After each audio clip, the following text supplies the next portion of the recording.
Hey, welcome back to the podcast. Today we are going into a topic I have opinions about, but maybe not the opinions you'd expect from me. We're talking about big tech in mental health, the venture capital backed platforms, the therapy apps, the credentialing networks, all of it. And I want to have a genuinely honest conversation about this because I think the discourse right now is really binary. I've been not seeing so much of it because I know a lot of it is happening on Facebook, and I personally try to keep off of Facebook, but I know that it is happening and I know what's going on out there these days. So, generally the themes that I hear or have seen are it's either these companies are, saving mental health care by making, mental health care so accessible by giving it to people where they're like underserved or whatever, or these companies are single-handedly destroying private practice. And I think both of these takes miss a lot of nuance in the conversation. So today I want to give you my take on the real pros and cons, talk about who these platforms actually serve and who they don't, and be honest about my own position in this conversation because I think that matters too. So let's get into it. So, first, let's just acknowledge why this topic is so charged right now. Over the last several years, we've seen a massive influx of venture capital money into mental health care. Companies like BetterHelp, Talkspace, Headway, Alma, Grow Therapy, the list goes on and on and on. And the pitch is always some version of we're going to make mental health care more accessible, easier to navigate, and less administratively painful for providers.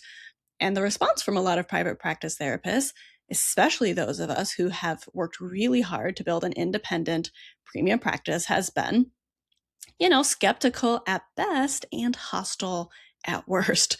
And I get it. I really do. Because some of these companies have done genuinely harmful things, whether that's to the therapist or to the clients who are on them. There have been platforms that have paid therapists poverty wages, platforms that have treated clients as users and taken data from them, and they're treating therapists as contractors with essentially no recourse, no benefits. There have been platforms that have created a race to the bottom on session fees that are actively undercutting what therapists could charge and make in private practice. And that is real and that is documented. And the anger that I have, and so many other therapists have, is perfectly valid. But here's where I want to push back a little on us in the private practice space, because I think we sometimes take that very legitimate anger and paint every single company with the same brush.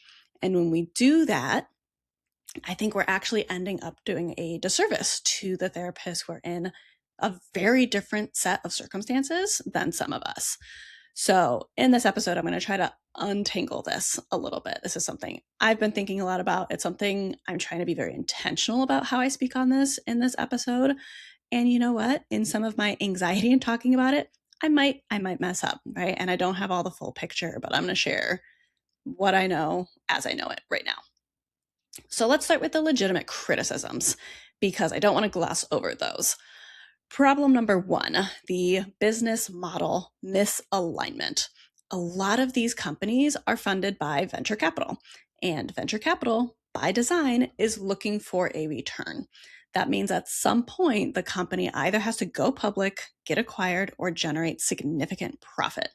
And when you're in the business of mental health care, the pressure to scale and generate returns can create some really uncomfortable trade offs. And we've seen this play out with platforms that have reduced therapist pay rates, platforms that have changed their reimbursement structures without much notice, if any at all, platforms that have been acquired and then completely shifted their model in ways that left therapists kind of scrambling. I mean, I don't know about you, but I've heard some legitimate horror stories around things that have changed and have left clients, the client in the sense of the client seeking therapy, have left them feeling unsupported. Or depending on how drastic the financial change is, it might lead some people to, some therapists to completely leave the platforms. And if they're doing that, then right, they have to think about the client care. And some people might be significantly impacted by the financial standpoint, but from an ethical standpoint, not yet leave the model. And so nobody's winning in this case. Yes, the client gets to keep their therapist, but now the therapist actively suffering in some ways, especially if they're really, really relying on that money. So this is problem number 2, the rate issue. And this is honestly probably one of the biggest one.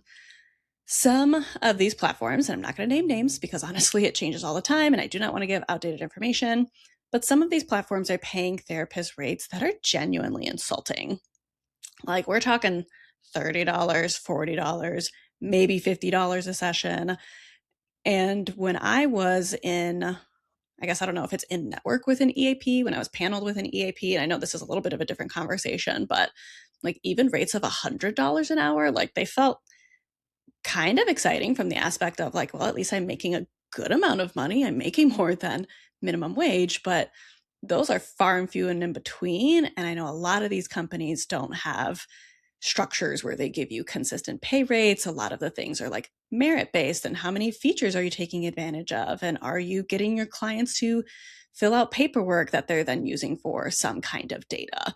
So huge problem in the sense of the rate that they're asking for and what they're asking in exchange for that rate. And when we're talking 30 to 50 bucks for a licensed clinician with years of education and training and student loan debt, like that's not good. It's not doable. It's not sustainable. And these companies are marketing this to clients as affordable therapy, which, yeah, in the sense of like being accessible, that does happen, right? Like I know a while ago, before I could afford my own therapy because my insurance benefits sucked, I browsed things like BetterHelp. I don't remember the specific name of the one that I was looking at, but like from a financial standpoint, it made sense. It was like $100 to $200 a month for XYZ benefits. And I'm like, well, shoot, there are people charging that much for one single therapy session. So like maybe I should consider it. But, accessibility matters, but not when the cost of that accessibility is being offloaded entirely onto the therapist, right? Because I have heard so many therapists who are with these platforms either as their primary job or maybe as like a quarter to a third of their income. And to hear the number of clients that they have to see and what they're sacrificing in terms of their own mental health or the kind of like risk that it puts their license in to be accessible in so many different ways, like via text and stuff like that. Like that's not actually accessibility. That's usually just dangerous to the therapist and their license and dangerous to the clients in terms of they don't actually get to see what true support can look like from the sense of a therapist working in a regulated state, right? Now I'm talking about like regulations, but I'm talking about like nervous system regulations. So problem number 3, these platforms, they are in some ways competitors, right? I want to be honest about this too, because I think we all know it, right? Like it shows up, these companies show up at the top of Google searches, they're showing up in ads everywhere. When a large platform with massive marketing budgets and VC money is showing up in the same Google searches as your private practice and offering a lower price point, that does affect the market. It affects client expectations around what therapy, quote unquote, should cost. It affects how hard therapists have to work to justify their fees, let alone their premium fees. And that is real competitive pressure, right? That is okay to name that. Okay, so those are the very real problems. And again, super valid. And I'm not here to dismiss any of that. But here's where I want to get into some territory that I think makes people in private practice, a little to a lot uncomfortable. But as much as we see the rhetoric, and as much as I am a part of that rhetoric of building your private pay practice, building the practice that works for you, making a great living, not burning out, all of that stuff, that is genuinely something I stand behind and believe and want for every therapist out there. Not every therapist is in the same position. Like I just said, I talk a lot on this podcast and in my social media platforms about building premium private pay practices, about charging what you're worth and what you want and what number excites you, about therapy intensives and SEO and creating the kind of practice that funds the life you actually want. And I believe in all of that deeply. But I also have to be honest with myself about something, which is this. I am speaking from a place of privilege with all these messages that I give. I am at a point in my career where I have an established reputation. I have an audience. I have a marketing system that works for me, and I have enough financial stability that I can afford to be choosy. I'm not currently a paying member of any of these platforms, including Alma, who does sponsor this podcast. And I recognize that being removed from that reality means I have to be careful in terms of how I talk about it. Because the truth is that not everyone has the luxury of just go private pay and trust the process and it'll all work out. Not everyone has the luxury of just go credential yourself, figure it out yourself, whether it's because they don't have the capacity to go through all that paperwork, whether they don't have the financial ability to wait for however long it takes to get credentialed with any of these panels. There's so many different reasons why it is not just that easy to either credential yourself or just go private pay. If you are a newly licensed therapist who just signed a lease on an office, who has student loans due next month, who doesn't have 6 months of savings to float while their SEO kicks in and their referral network warms up, the advice of believe in yourself and go all in on private pay, it's just not helpful. That can genuinely be harmful to someone, especially considering today's economy. And I think sometimes in our energy to really protect the private practice model, which I do think is worth protecting, we are accidentally shaming therapists who are making totally reasonable decisions for their actual circumstances. Like maybe someone joins one of these platforms because they need income now, not someday, not, oh, I'd love to make 10K months in 6 months. Like they need money now. Maybe someone who works for one of these companies because they genuinely don't want to market themselves. They don't want to run a business. They went to school to be a therapist, not an entrepreneur, and they're completely okay with a lower rate in exchange for not having to think about any of the business stuff. All of that is a super valid choice, like full stop. If that works for them, yes, you can still argue the whole side of how these companies may not be the most ethical depending on their practices for the clients. And, right, if this is the thing that works for the therapist and it doesn't harm the therapist, there is something to be said for that. I think there's a huge difference in terms of what is ultimately driving all of our decisions. Like when I was working at the college counseling center I was at before I left for private practice, I thought it was so weird that someone who was in private practice left to come join our staff. And we asked her questions about it. And she's like, honestly, I hated marketing myself. I hated the feast or famine of private practice. I wanted community, but I didn't want to join a group practice. She wanted a W-2 situation. I think we in private practice have this habit of idealizing and putting private practice on a pedestal, like it's what everyone should want, and especially a private pay practice, and especially a premium fee private pay practice. Like we have such this idea of what it should be because it works for us, right? But it doesn't mean it works for everyone else. It doesn't mean that that's everyone else's goals. And so if someone chooses to get on one of these platforms, we have to stop demonizing that. That is not a symbol of weakness for that. It is not a failure of their ambition of, oh, they could just work hard enough.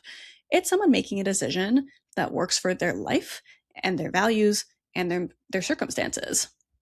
I think the private practice community, myself included sometimes, can get a little self-righteous about this. Like if you're not building a private pay premium practice, you're somehow settling.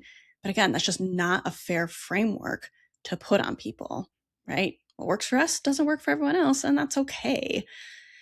So the platform I have the most personal experience with is Alma, and I want to be upfront about something before I go any further than that. As you have probably heard, if you've listened to multiple of these episodes, Alma is an ongoing sponsor of mine. They sponsor this podcast, my email list, my social channels. This specific episode isn't like a special paid placement from them, but I do have a financial relationship with them. And I think you deserve to know that before I start talking about them. And I'm sharing this because I want to be genuinely transparent with you, and also because I think it makes my point stronger, not weaker. I'm not going to recommend something to this audience just because someone is paying me to. That is not how I operate. There's been a lot of people who have reached out to me about becoming a sponsor, and I have turned them down for various reasons. Alma specifically is a company I have real personal history with that predates any sponsorship conversation that we had. And I know that there is a lot going on. I'm filming this episode on June 1st, 2026. I know there's a lot going on about that currently with some reimbursement changes. And I'm going to talk about that in a second. But I want to tell you at least what my experience was when I was with them this was the summer through winter of 2022. So I left my student counseling job in June 2022. And I, was chasing the thing that everyone said I should chase, which was a private pay practice, right? Maybe do some super bills, but definitely don't do in network. That is so hard to do. And for trying to build my practice while working a 45, 50-hour a week job, while paying a mortgage, while having to afford life and pay my student loans and credit card bills and stuff like that, I just didn't have the mental capacity. I didn't have the financial ability to think about, well, what would it look like if I credentialed myself and filled out this 50-page application and waited with the best paying insurance panel. What I heard in Oregon was where I was living at the time. They were like, yeah, it might take like 6 months to get credentialed with this company. I was like, I don't want to wait 6 months. I need clients now. And I had maybe somewhere between 3 and 5 private pay clients on my caseload that were ranging between like $85 to maybe at that point $125 an hour, which again, fantastic. I was super excited about, but also wasn't enough. It wasn't where I wanted to be. I was setting my rate lower because I wanted clients. So I had a friend of a friend reach out to me who was in private practice, and she was like, here's this company, Alma, that I use. Here's what I love about it. Here's what I recommend, really, why I recommend giving it a try. And so I did. I ultimately signed up with them. They completely took over my credentialing process. And again, for someone who was super overwhelmed by simultaneously trying to figure out how to market myself and set up my systems and understand my niche and website and show up for my clients, not having to also navigate credentialing on my own was genuinely significant, right? I know obviously you have to pay a monthly or an annual fee to be a part of their platform, but it was more financially accessible for me to do that than to pay someone to do it for me. And how do I know even who to trust of how to pay someone to do that for me? So signing up with Alma back then gave me a foothold. Being an in-network therapist with even one insurance panel meant I could respond to those in search of a therapist posts in Facebook groups and listservs. I could say, I take that insurance. And that sounds small, but it really wasn't. Those early clients gave me confidence in my clinical work, in my marketing, in myself as someone who could actually build something. But it was not my plan forever to be in network. And this was something I did also very, very strategically. I signed up with Alma because I knew I had heard horror stories of people trying to de-panel with insurances that they were independently credentialing with and it taking forever or having some weird loopholes or just still trying to maintain some kind of control over you. And what I had heard from that friend of a friend was, yeah, if you ever want to get off Alma, it's just as simple as like you toggle some stuff off and you tell them, stop promoting me and, decredential me with these. And so I got maybe, I think in total, like 4-ish people, not even reached out through the Alma platform, but I think I had 4 people who started with me because of being in network with one of their panels. But then my private pay practice was really kicking off. I had maybe like anywhere between 15 to 22 clients a week at that point. And so I was feeling pretty confident that, all right, being in network with this one panel did what it did for me. It helped float a little bit of my financials. It helped me get more confident to raise my rate. It helped buy me some time so that I could go all in on private pay. And when I was ready to go all in, depaneling through Alma was easy, which again, if you've heard the horror stories of trying to depanel when you've credentialed individually, that is a huge deal. Now, Do I think Alma is perfect? No.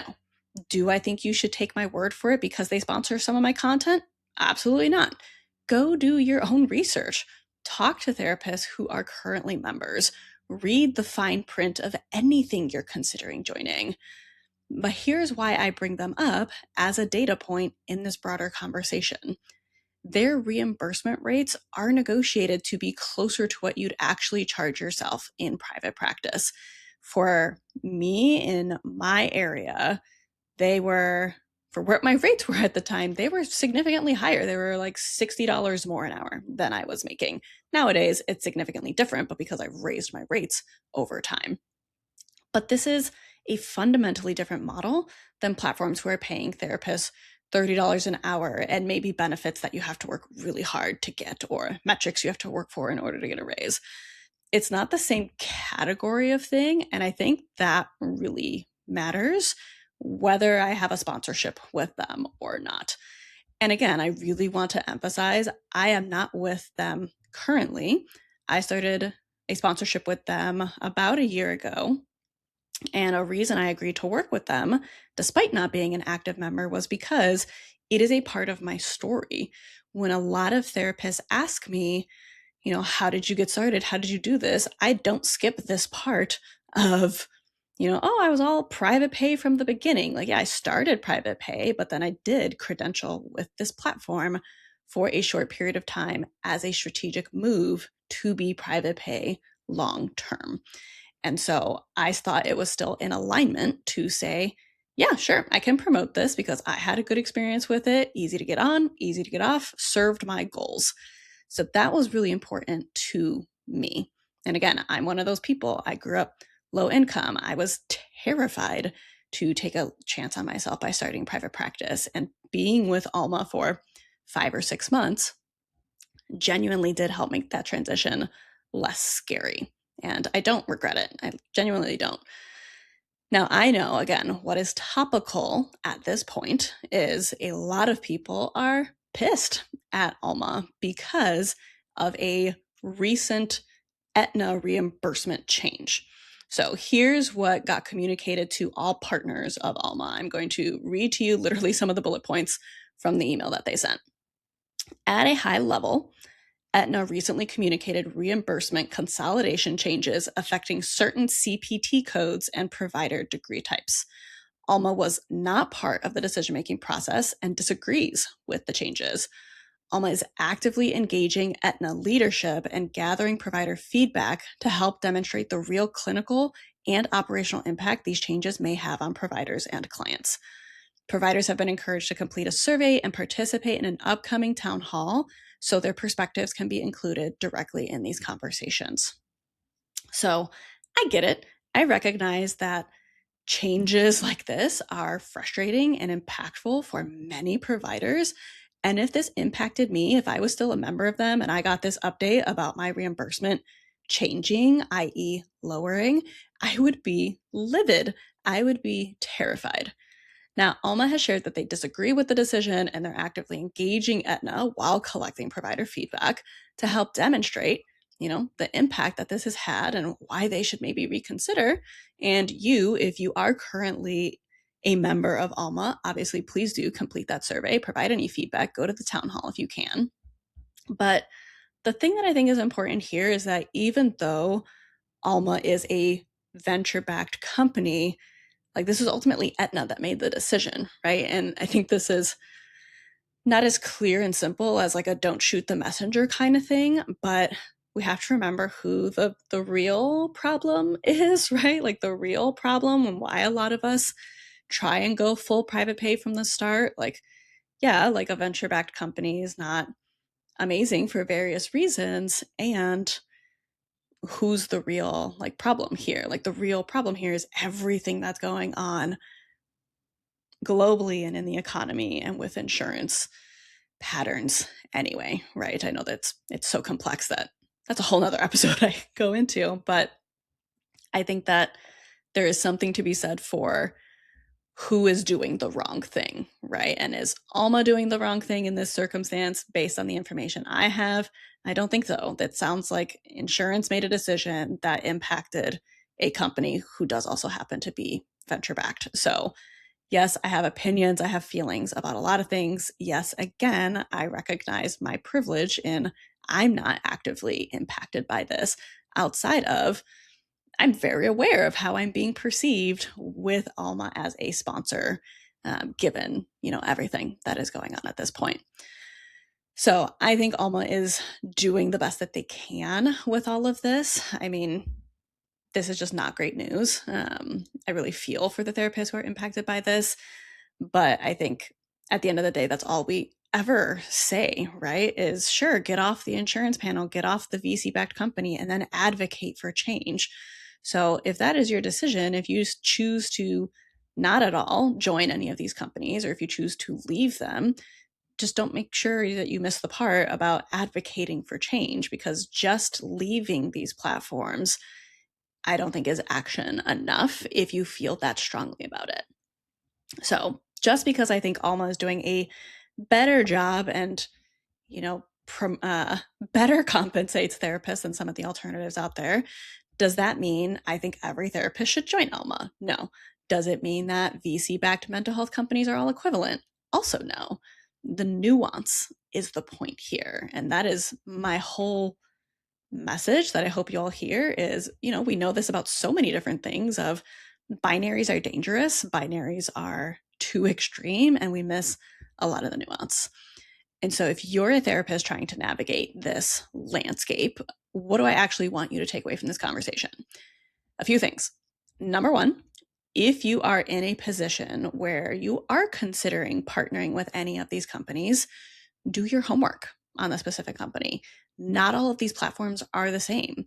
Look at their reimbursements rates. Look at their business model. Look at what therapists who have worked with them are actually saying, not just the testimonials on their website, but in the Facebook groups, in the Reddit threads, in the real conversations. Some of these companies are genuinely trying to do right by providers. Some of them are not. You deserve to know the difference before you sign anything. Number two, be honest with yourself about where you actually are. If you have the financial runway to go all in on private pay from day one, amazing. Do it. I will cheer you on. If you don't, if you need income now, if you're not in a place where you can wait for your marketing to compound, please do not let anyone make you feel like using a credentialing platform or joining a network is some kind of failure or like you're committing treason against all therapists. These things are tools. Use them strategically. Use them for as long as it serves you and leave them when they don't.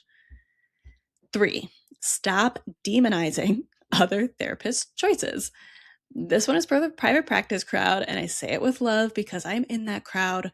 When a therapist chooses to work for one of these platforms, even one that pays less than their ideal rates, it is not our place to shame that choice. We don't know their circumstances. We don't know their financial situation, their family situation, their capacity for the business side of things, their relationship with risk.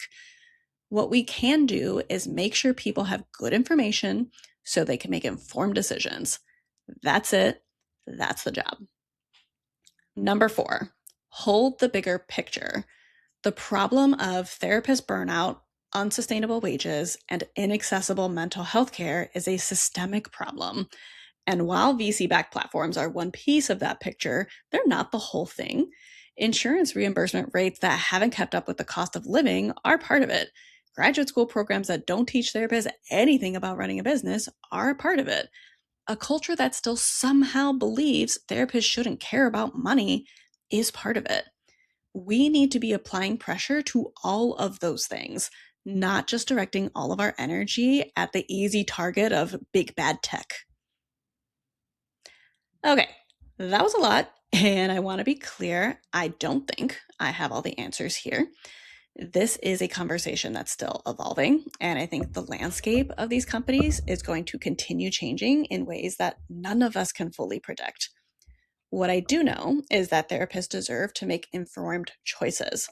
They deserve to be met where they are. They deserve a community that doesn't shame them for navigating an imperfect system the best way they can.